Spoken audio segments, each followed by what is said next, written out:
Selling houses anywhere comes with its challenges and its problems, and sometimes we need to take a stock. And I know people don't like comparison, but I want to look at how it is that selling house in Jamaica compares to selling house in the UK and what some of the differences are.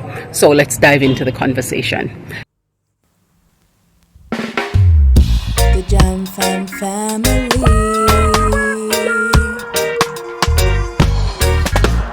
Jam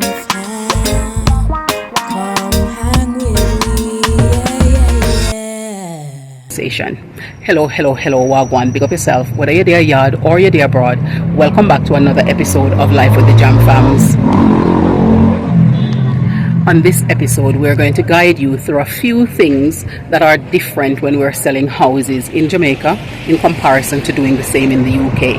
And any that I've not mentioned, please do make sure to put them in the comment section below so that people can see, so that they have an appreciation of what the processes are like in Jamaica.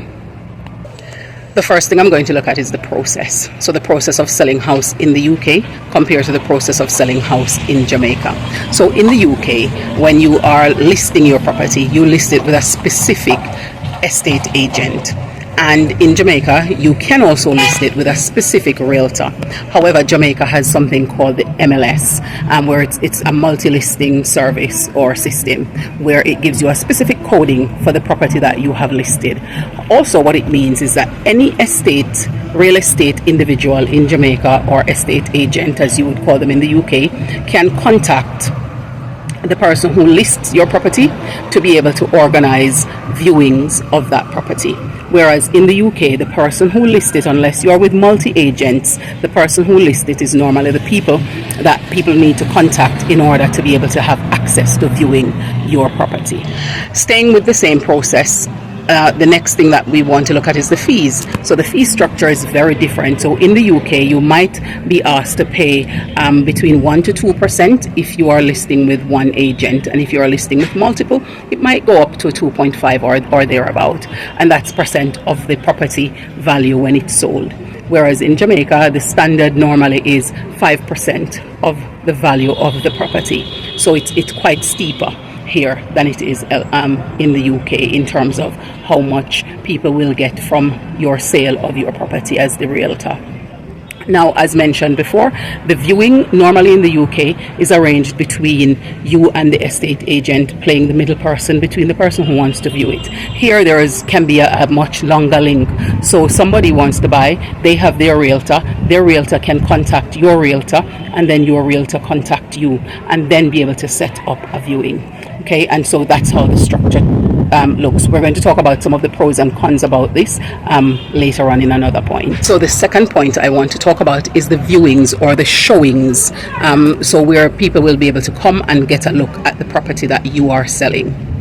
And as it's set up, and we've highlighted how that can be arranged before. As mentioned, there are pros and cons with the multiple middle people between the buyer and the vendor. And so what some of those result in is, in the UK, the person coming to view your property, oftentimes they've been there before. They have an understanding of what your property looks like, and therefore they're able to market it. And to some extent, that's a similar thing in the US from what I gather. However, here, the person coming to view your property could be an absolute stranger to your property, because they're the realtor for the buyer who's arranged to come and see your property. And therefore, they might never have ever put foot in your property before, and therefore are not in that position to really market your property for you. So their interest is not your best interest as the seller. It would be the buyer's interest, because they are the buyer's agent, and they come in and they view your property. So that's something that is a bit of a difference as well. So they really cannot market the property for you and advertise its features to their buyer, because they've never seen it before other than on photos where they look on it, where they're shared between them as realtors. Now, the other aspect about the viewing is also that the pro to that is that multiple people can be able to book and see your property, because buyers agents can contact, but there are some agents who will just ignore the correspondence because they want to be contacted directly. Why is that? It's because if there is two middle people, then what happens is they now have to split the proceeds of the fee that they get paid for selling the property. So they would then have to split that because the buyer's agent was the one who made contact with the seller's agent, and so both agents then share the proceeds that is paid on the sale of the property. And so some people will simply just ignore those correspondence, which can become a problem for the person who is actually trying to sell their property. Now, the other aspect of the viewing is the people coming to view. Jamaicans tend to be very accommodating, very welcoming and hospitable people. When they come to view your house, it's like they're going to war. They seem so hostile. It's like they don't want to talk to you. They don't want to ask you questions. And when you're volunteering information, it's as though they're tuning you out and ignoring you completely, which is such a profound difference, because in the UK, people are constantly asking questions. They want to know about the community. They want to get information. They want to know that when they go and view different properties, they are making informed decisions, not just about the building, but also about the community in which they're going to be living, the accessibility to places and things. So when you're volunteering information so that they are armed with that, it's as though they're ignoring you, and they are not really asking you questions, even when they are interested in the property that you're showing, and it's going to be on their list of properties that they actually will decide on when they leave the household. And that for me is just an alarming side of Jamaicans. Now, the next difference to highlight is the feedback process from the realtor. So in the UK, normally between 24 to 48 hours you get feedback. Now this is possible because the estate agent who is feeding back to you is the same estate agent that books the buyer to come. So they can contact the buyer, get feedback from the buyer, and then give feedback to you immediately. Because of the many middlemen in Jamaica, sometimes that feedback is delayed, and then the chasing up of those feedback again means that sometimes those feedback just don't happen. And for sellers, that can be disappointing because you're expecting to have some insight, some feedback without having to chase it up. However, the fact that the buyer's realtor haven't provided feedback to the seller's realtor can then mean a delay along the chain. Now, the next point we need to talk about, of course, is some of the other fees. So we've highlighted the fees for the realtor before. Now, in the selling in Jamaica, the bulk of a lot of the fees tend to fall on the vendor's part. And so the vendor pay a significant amount of stamp duty. The buyer does pay a bit, but the seller pays the majority of it. Whereas in the UK, the seller just needs to focus on paying the realtor or the estate agent, and the buyer is the one who is responsible for paying the stamp duty. Here it's the other way around. The seller tends to be the one who is responsible for paying the majority of that stamp duty that needs to be paid. There was one other thing that I needed to come on and tell you about in terms of the difference with the UK and Jamaica with the house sale, and that is one of the fees that I didn't mention, which is the solicitor's fee for the seller. In Jamaica, that could set you back anywhere from about 2 to 5% of the market selling price of the property. In the UK, that's just a set price that you are charged, which, depending on the value of your property, it might just equate to 1%. But it typically isn't an exorbitant amount of money. But in Jamaica, that's what it is. So the seller has to consider all of these different costs. The cost that they will pay for stamp duty, the cost they'll pay to the realtor, and the cost they will pay to the solicitor, as well as all the other costs that are incurred in the sale process, which there are a few more. So those are some of the things to consider. And the solicitor's fees are pretty similar whether you are selling or buying. So just be aware of that, whichever one it is that you are undertaking. If you've sold a property in Jamaica before, please tell us in the comment section below any of the other differences that I haven't mentioned here, so people are aware of it, so that they understand the process of buying and selling houses in Jamaica, or real estate of any form, so that they are consciously aware of the procedures that they need to go through, or at least some of them they can have in the back of their minds to help them as they're going through their different processes. Thank you for sharing your insight with us in the comment section below.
Today I had to head back up to Christiana. Circumstances meant that I needed to go back up there again, so I did. So my plans to go to the market in Mandeville didn't work out, but I did go to the market. So I'm just going to show you the things I got and then tell you how much it cost me altogether. So we're going to start looking at it, because I did say I'd go and do some shopping there. I didn't get all the things that I needed. I just got the essential things that I need to come and get my season blend on, and then I will be able to pick up some fruits and stuff in the market, and some vegetable another day. So this is what I got, and I'll tell you what the cost is. So I got myself some scallion and thyme. I got some carrot, I think it was a pound, and I think it was half pound of string bean. I got a half pound of sweet pepper. I got 2 bags of onion. Got some ginger. I got a clove, a head of garlic, and I got a dozen of these okras. And then I got a pound of tomatoes as well. And so that's what I got, and some peppers. Altogether, that came up to $2,100 altogether. So that's what that worked out to be. So now I can go and do my season blend, and I'll have some vegetables, but I will get myself some other vegetables and some fruits, so we can have that when I go back out to town, and then we'll be able to round up everything that we need to get for this period of time right now. But I'm looking forward to this afternoon. I'm just going to sit back and put up my foot, walk up and down to this hotel, but I got a lot of things done, so it was a very productive day today. And sometimes I see people make the comparison, and comparisons are fine to be made. You know, you look at one thing and you look at how it's done somewhere else, and you make comparison. Comparison helps us. It helps us to learn about procedures in different places. It helps us also to look at improvements and look at how we can improve things. And it also helps us to be able to get to a place where we can understand how to do adjustments, because today I needed to just pivot and go back to Christiana to get some stuff sorted out, and there is no point going and comparing with that. You just have to get it done. But sometimes it's worth making comparisons between things and places. So for example, here we have this or shopping, and we could go and make some comparison with that if we wanted to. But I find often that people make comparison with things that are happening in one place and things that are happening in the next, and then people might tell them, oh, them should not compare. But the reality is we are going to compare things, because we're going to look at how it's done one place and how it's done at the next.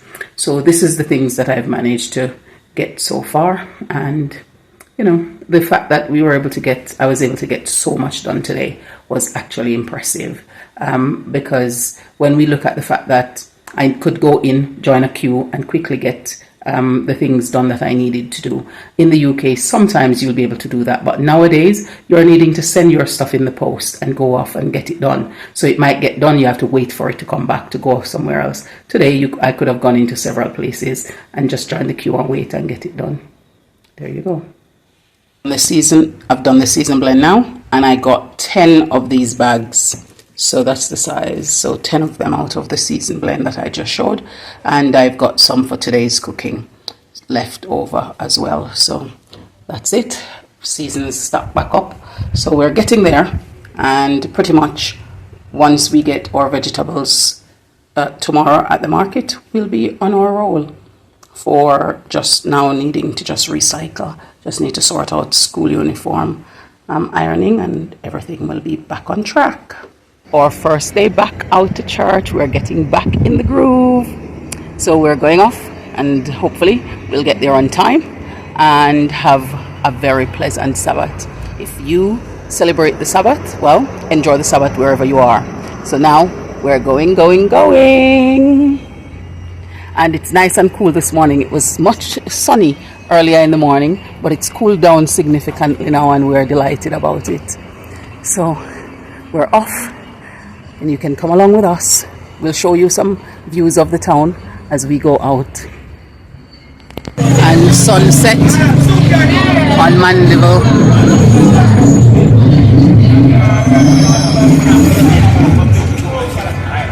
We're heading home.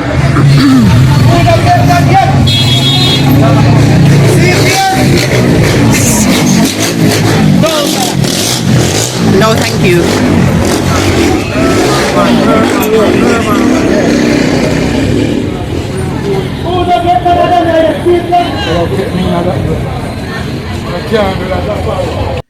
The gardener came and brought me these. Awesome. So I'm going to now have some more avocado to go off and use. So this one is ready, but the rest are a little bit close to getting ready. So there we have that. And I also had heard my neighbor knocking, and he brought me some guineps again, and I only had some a couple days ago, so I now have a few more so I can have to eat. And this is the thing, people are looking out for each other, and it's just finding those communities where these things happen more frequently than in others, so that you are feeling more safe and secure in the community in which you are residing. It was a fairly hot day today, and the gardener has done an awesome job at clearing up the backyard. So it looks like that. So my father suggested that whenever he's got cutting, he should put some of the grass at the roots of the trees like that to help to manage it, so that they keep cooler and keep the soil moist. So he's been doing it, and he's done it again today. So that's awesome. Yeah, it's raining a little bit now, but I like it when it looks like this. So I'm glad that it's back. So things are ticking over and getting back to normal, and we'll soon be there. We'll soon be back to normality. There was some fruits on that tree, but I'll have to check on it another day. I can see one from here, but I'll give you a close-up view of it one of the days coming. The Jam family.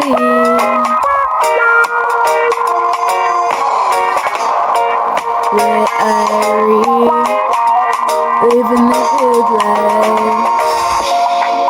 We're royal, cruising through the West Indies, having fun, enjoying the good life.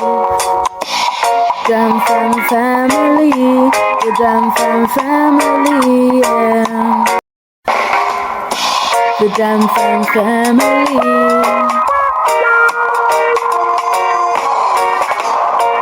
Where living the good life. We're royal, cruising through the West Indies, having fun, enjoying the good life. Jam family, the Jam family, yeah. The Jam family.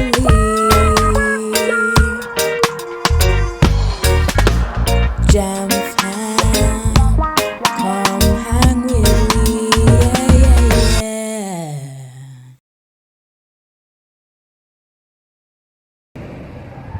Thank you for all of the Jam Fam tribe who've been sticking with us from day one. And we also want to thank all the new subscriber that has come onto the journey with us. We thank you for spending the time with us here on this another episode of Life with the Jam Fams. And we do look forward to seeing you in the next episode. So take care, goodbye, and walk good.